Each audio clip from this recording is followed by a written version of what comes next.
اعوذ باللہ من الشیطان الرجیم بسم اللہ الرحمن الرحیم ومن الناس من یقول آمنا باللہ وبالیوم الآخر وما هم بمؤمنین۔ تو اس آیت مقدسہ میں ارشاد فرمایا گیا جس کی تفسیر یہ ہے کہ اللہ تعالیٰ نے اس صورت کو قرآن مجید کے بیان سے شروع کیا تھا اور یہ فرمایا تھا یہ کہ جو کتاب ہے یہ متقین کے لیے ہدایت ہے، اور پھر 3 جو آیتوں میں متقین کی 5 صفات بیان کی، اس کے بعد پھر 2 آیتوں میں کفار کا بیان کیا، اور پھر اب اس کے بعد 13 آیتوں میں منافقین کا بیان ہے۔ جو منافقین تھے، منافق ہائپوکریٹ جسے کہتے ہیں، تو یہ نفق سے نکلا ہے۔ تو ایسی غار کو کہتے ہیں جس کے 2 رخ ہوتے ہیں، ایک سے انسان داخل ہو دوسرے سے نکل جائے، تو ان کو بھی کہا گیا ہے 2 رخ والے، 2 چہرے والے، 2 منہ والے، کہ ایک طرف ایک بات کریں دوسری طرف دوسری بات کریں۔ تو یہ جو لوگ تھے یہ کفر اور ایمان کے درمیان تذبذب کا شکار تھے، یہ زبان سے تو ایمان نہیں لائے اور دل سے ایمان نہیں لائے، زبان سے ایمان لائے۔ زبانی طور پہ انہوں نے کہا کہ ہم مومن ہیں، لیکن دل سے ایمان نہیں رکھتے تھے، اور یہی کفر کی جو بدترین قسم ہے وہ یہ ہے۔ اس لیے کہا گیا کہ یہ جو ہائپوکریٹ از مور ڈینجرس دین انفیڈل، کہ جو منافق ہے کافر سے زیادہ خطرناک ہے، اور اللہ تعالیٰ کے نزدیک بھی سب سے زیادہ جو ناپسندیدہ عمل ہے وہ منافقت ہے، کیونکہ انہوں نے کفر پر ایمان کا اطلاق کیا اور دھوکہ دیا، فریب سے کام لیا، در پردہ مسلمانوں کو دھوکے کے ساتھ ڈیل کیا اور باقاعدہ استہزاء کیا اور مذاق کا نشانہ بنایا۔ اسی لیے اللہ تعالیٰ نے ان کے جو خبث باطن ہے، ان کی جہالت ہے، ان کا فریب ہے اور ان کی ہٹ درمی ہے، اس کا اس میں طویل جو بیان ہے وہ کیا ہے تقریباً 13 آیتوں میں، اور ان کی کئی مثالیں بھی بیان فرمائی ہیں، اور یہ اعلان بھی فرمایا کہ منافق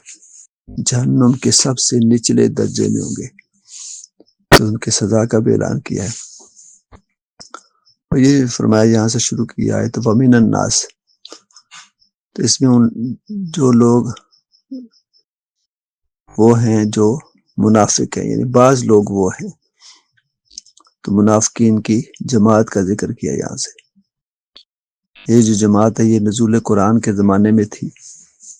اور میں سب سے بڑا جو منافق تھا وہ عبداللہ بن ابی تھا۔ تو ان میں اکثر یہودی تھے جو اپنے مطلب کے لیے وقتی طور پر مسلمان ہو گئے تھے، اور منافقین نے یہ کہا تھا کہ ہم اللہ پر ایمان لائے ہیں اور آخرت پر بھی ایمان لائے ہیں، کیونکہ جو یہودی تھے تو ان کا در حقیقت نہ اللہ تعالیٰ پہ ایمان تھا نہ آخرت پر ایمان تھا۔ تو اللہ تعالیٰ پر وہ ایمان اس لیے نہیں رکھتے تھے کہ وہ کہتے تھے کہ عزیر علیہ السلام اللہ تعالیٰ کے بیٹے ہیں، اس لیے وہ مشرک تھے، اور آخرت پر اس لیے ایمان نہیں رکھتے تھے کہ ان کا یہ اعتقاد تھا کہ جنت میں یہودیوں کے سوا اور کوئی داخل نہیں ہوگا،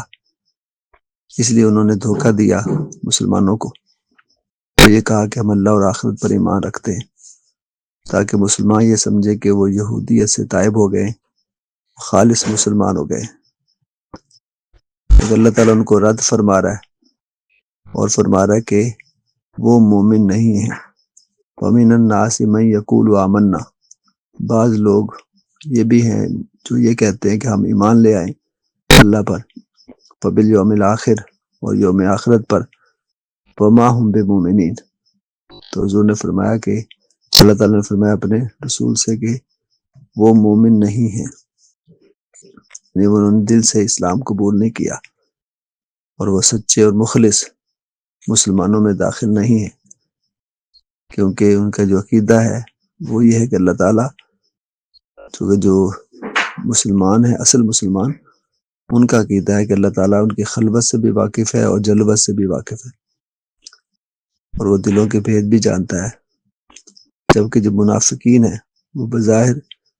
ظاہری عبادت تو کر لیتے ہیں لیکن ان کا اپنے رب پر ایمان نہیں ہے، نہ آخرت پر ایمان ہے، اس لیے کہ وہ اپنے حرص کی وجہ سے، طمع کی وجہ سے، لالچ کی وجہ سے وہ مسلمانوں میں فساد اور شر پیدا کرنے کے لیے مسلمانوں کے ساتھ شامل ہوئے ہیں۔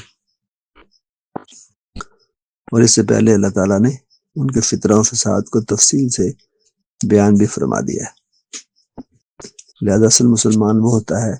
قرآن پاک کی دوسری آیت کے مطابق فرمایا کہ ادخلوا فی السلم کافہ،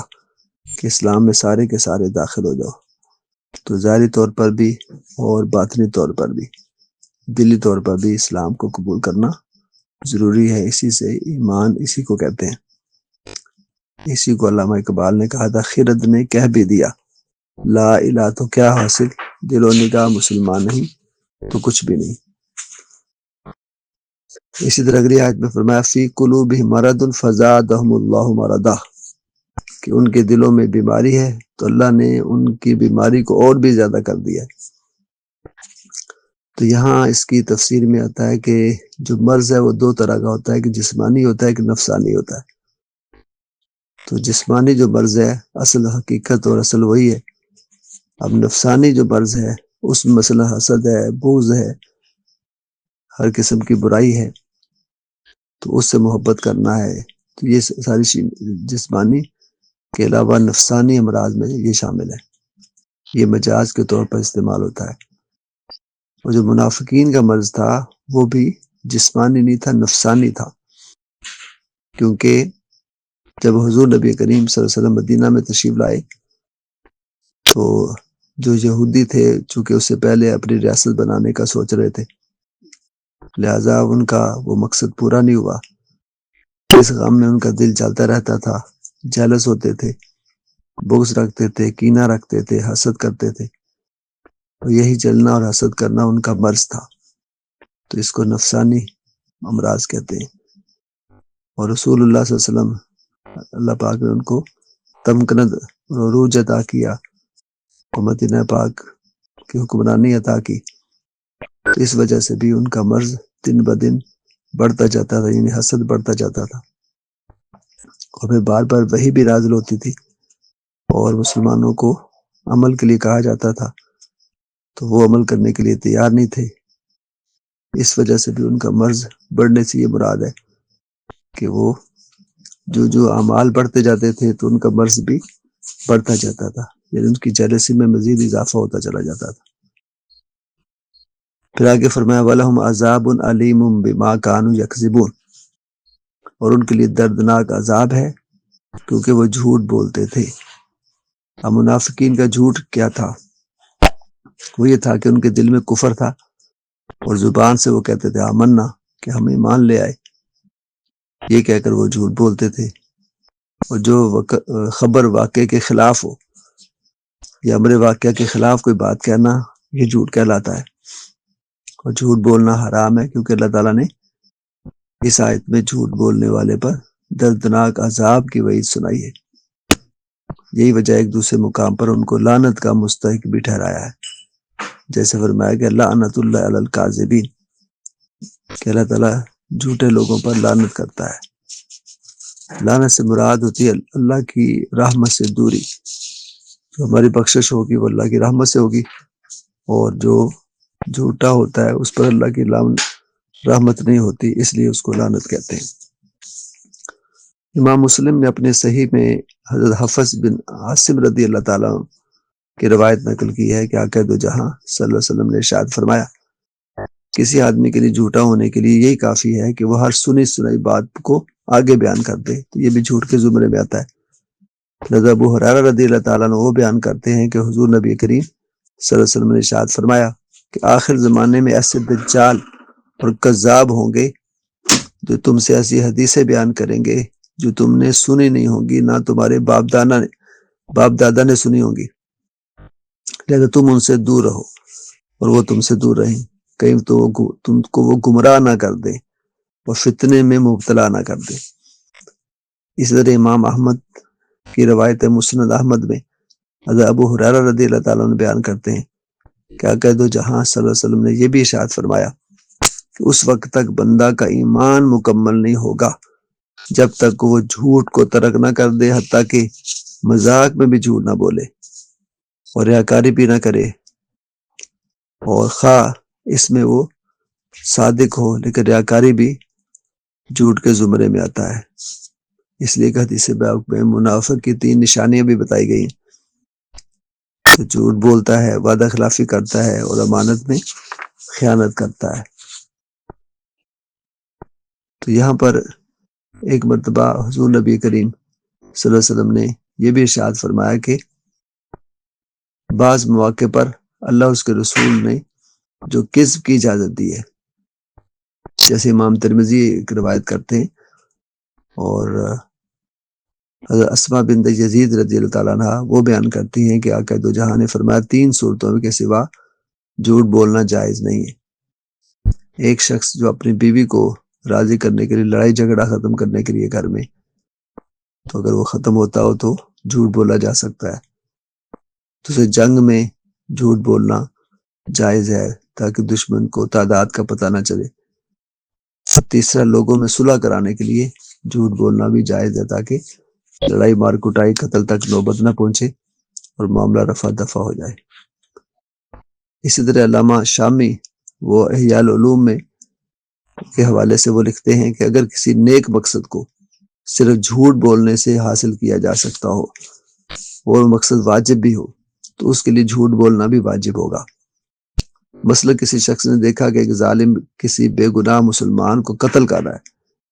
کہ اسے ایذا پہنچا رہا ہے، بہت زیادہ تکلیف دے رہا ہے،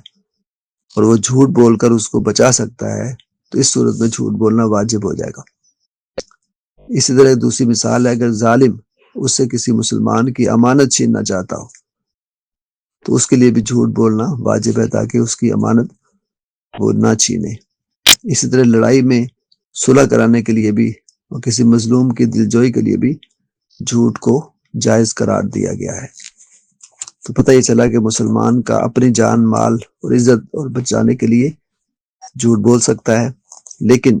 دوسرے مسلمان کی جان، مال اور عزت بچانے کے لیے جھوٹ بولنا واجب قرار دیا گیا ہے۔ اسی طرح کسی بات میں مبالغہ کرنا یہ جھوٹ کے زمرے میں نہیں آتا۔